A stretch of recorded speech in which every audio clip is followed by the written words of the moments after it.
किसी स्थान पर एक बांस का पेड़ था और उसके समीप ही एक जामुन का भी पेड़ था। जामुन का पेड़ बहुत मजबूत था। उसकी शाखाएं चारों ओर फैली हुई थीं। इसके विपरीत बांस का पेड़ पतला सा तथा लचीला था। जिस दिशा में हवा चलती थी वह बांस का पेड़ भी उस ओर झुक जाता था। एक बार जामुन के पेड़ ने रूखे स्वर में बांस के पेड़ से कहा, तुम तो बड़े आज्ञाकारी हो।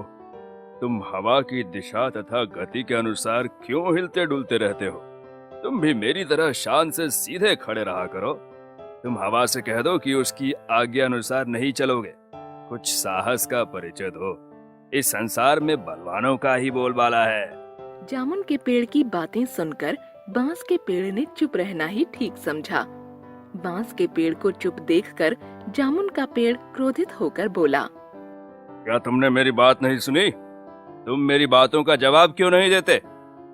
इस पर बांस के पेड़ ने कहा, मैं क्या कह सकता हूँ?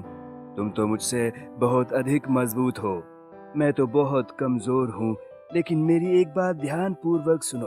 अगर हवा बहुत ज्यादा तेज गति से चलने लगे तो उसका सम्मान करना चाहिए, नहीं तो। बांस का पेड़ अपनी बात पूरी भी नहीं कर सका।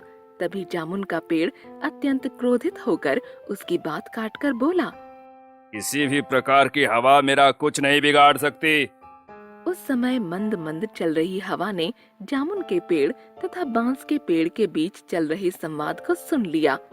हवा जामुन के पेड़ से तेज वेग से टकराती हुई आगे निकल गई। कुछ देर बाद अपने में कुछ और शक्ति समेटते हुए हवा ने अपने आप को और वेगशाली बना लिया। वह हवा एक तूफान में बदल गई। बांस का पेड़ उस तेज हवा के टकराने से लगभग पूरा ही झुक गया था।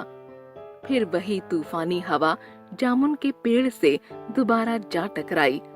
हवा के टकराने से उस पेड़ को कोई असर नहीं हुआ। वह ज्यों का त्यों ही खड़ा रहा। उस तूफानी हवा ने फिर से उस पेड़ की जड़ों पर प्रहार किया। इस वजह से उसकी जड़ें कमजोर हो गईं। उस पेड़ की शाखाओं ने तूफानी हवाओं को रोकने की भरपूर कोशिश की, परंतु तेज हवाओं ने पूरी शक्ति लगाकर उन शाखाओं को पीछे की ओर धकेल दिया।